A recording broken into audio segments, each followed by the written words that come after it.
উত্তর ত্রিপুরার কদমতলা ব্লকের অধীন রাজনগর গ্রামের ৩ নং ওয়ার্ডের বাসিন্দা বীরেশ চন্দ্র দাস প্রায় ৫০ বছর ধরে শীতল পাটি তৈরি করে আসছেন। বর্তমানে তার বয়স ৮৩ বছর। বয়স্কজনিত কারণে কিছুটা শ্রবণ শক্তি কমে এসেছে, তবুও তিনি শীতল পাটি তৈরির ঐতিহ্য ধরে রেখেছেন। বীরেশ চন্দ্র দাসের পাটি তৈরির কারিগরি শিখেছিলেন তার বাবা মৃত বারীন্দ্র চন্দ্র দাসের কাছ থেকে। বর্তমানে তিনি তার ২ ছেলে কার্তিক দাস ও নয়ন দাসকে শিখিয়েছেন শীতল পাটি তৈরির কৌশল। বীরেশবাবুর পরিবারে ২ ছেলে এবং ৫ মেয়ে রয়েছে। মেয়েরা সকলেই বিবাহিত এবং স্বামী গৃহে অবস্থান করছেন। ছেলেরা অন্যান্য কাজের সাথে যুক্ত থাকলেও তারা শীতল পাটি তৈরিতে পারদর্শী এবং সুযোগ পেলেই বাবাকে সাহায্য করে থাকেন। বীরেশ চন্দ্র দাসের স্মৃতিতে জ্বলজ্বল করছে ১৯৭১ সালের যুদ্ধের আগে বাংলাদেশ থেকে তাদের ভারতবর্ষে আসার ঘটনা।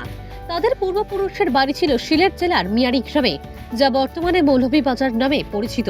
তার বাবা বারীন্দ্র কুমার দাসের কাছ থেকে শেখা শীতল পাটি তৈরির কাজ করে আসছেন তিনি। অন্য কোনো পেশায় তিনি নিজেকে নিয়োজিত করেননি। বীরেশবাবুর ছেলে চয়ন দাস জানান, বাবা আগে বাংলাদেশে থাকতেন। আমার দাদু সেখানেই শীতল পাটি বানাতেন এবং বাবাকে শিখিয়েছিলেন। ১৯৭১ সালের আগে বাংলাদেশ থেকে এখানে এসে বাবা পাটি তৈরির কাজ শুরু করেন এবং আমাদের পরিবার চালাতেন। বাবার হাত ধরে আমিও এই কাজ শিখেছি। শীতল পাটি তৈরিতে মুড়তোড়ার প্রয়োজন হয়, যা কিনতে হয় কুর্তিগ্রাম থেকে। একটি পাটি তৈরি করতে ৪০০ থেকে ৫০০ টাকার মুড়তা লাগে। এই পাটি আমরা কদমতলা বাজারে পাইকারি ব্যবসায়ীদের কাছে ১৭০০ থেকে ১৮০০ টাকায় বিক্রি করি। অন্যদিকে দিনমজুর সমীরণ দাস, বয়স ৬২, জানান তিনি দিনমজুরির পাশাপাশি তার বাড়ির পাশে থাকা একটি জলাশয়ের চারপাশে বেতের চাষ করেন। এই বেত, যা মুর্তা নামে পরিচিত, তা স্থানীয় শীতল পাটি নির্মাতাদের চাহিদা মেটায়। বাড়তি মুর্তা পার্শ্ববর্তী রাজ্য আসামের বিভিন্ন অঞ্চলে বিক্রি করেন। এবার তিনি মুর্তা বিক্রি করে মোট ১,৫০,০০০ টাকা আয় করেছেন, যা তার পরিবারের জীবনযাত্রায় মান উন্নত করতে সহায়ক করেছে। ভানুচন্দ্রের রিপোর্ট, আসাম প্রাইম নেটওয়ার্ক।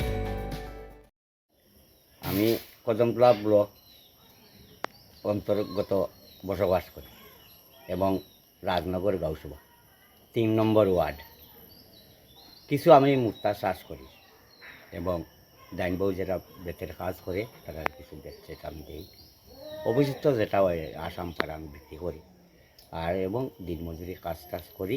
ও অতিরিক্ত বেচ যেটা এটা আমি আসাম পাড়ে বিক্রি করি। বছরে মোটামুটি কত টাকার মুহূর্ত আপনি? প্রায় লাখ, ১.৫ লাখ টাকা, ১.৫ লাখ। এই যেমন সব বছর তো সমান হয় না, এক বছর মাঝে তুই এই বছর কত টাকা বিক্রি করছেন? এই বছর আমরা ১.৫ লাখ টাকা বিক্রি করছি। কিছু লাগে না, খালি জঙ্গলটা সাফ করে দিল, এই সমস্ত সাফ করতে দেয়।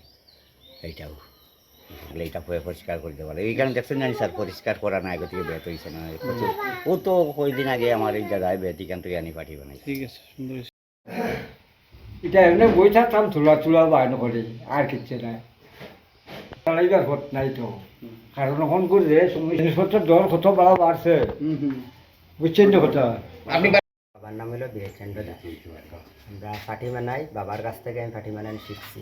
আমরা বাবা তারা বাংলাদেশ আসলাম, দাদু তারাও ফাটি বানাইতা, বাবাও শিখছেন দাদুর কাছ থেকে, আমি শিখছি আমার বাবার কাছ থেকে। তো আমরা ফাটি বানাই, আমরা মুর্তা আমরা নাই চাষ করি না। মুর্তা চাষ করলে আমরা এখানে হয় না, আমরা কুর্তির থেকে মুর্তা কিনে আনা লাগে। তো এক ফাটি মুর্তা আনতে গেলে আমরা ৪-৫০০ টাকা লাগে। আমরা মাসে ফাটি বানাই ৭-৮টা। আমরা পাইকার আছে কদমতলা বাজারে, আমরা কদমতলা বাজার পাইকারের টাইম দেই ১৭০০-১৮০০ টাকা ফাটি দেয়। আমরা বাড়ি হলো রাজনগর, কদমতলা রাজনগর। আমরা ওয়ার্ড নাম্বার ৩ নম্বর ওয়ার্ড নাম্বার। নমস্কার।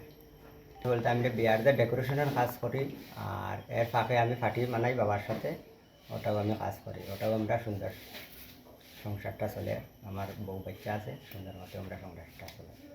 পাটি বানানো কত বছর থেকে করেন কাজ? প্রায় ৬০ বছর হয়েছে আর কি। তো আপনি কি মানে বাংলা থেকে ইন্ডিয়া আসার পর থেকে শুধু পাটি বানাইতেন নাকি অন্য কাজও করতেন? না, অন্য কাজ কোনো করছি না তো। এই পাটি বানাই আপনার সংসার পালন করছেন? ফাটি বানাই আর ছেলে মেয়ে? আমার নেই। হ্যাঁ, আপনার ছেলে মেয়ে? আমার ছেলে ২জন, মেয়ে? মেয়ে তো ৫জন, তারা তো বিয়ার দিয়েছি। আচ্ছা, মানে আমার মেয়ে নাই আর, বুঝছেন, মেয়ে বিয়ার দিয়েছি। তো আপনি একজন মেয়েরে শিখাইছিল পারি, একজন মেয়েরে শিখাইছিলাম, আর ছেলেরা শিখাইছেন? ও ছেলে চুলা শিখছে আর, হ্যাঁ, বুঝছেন।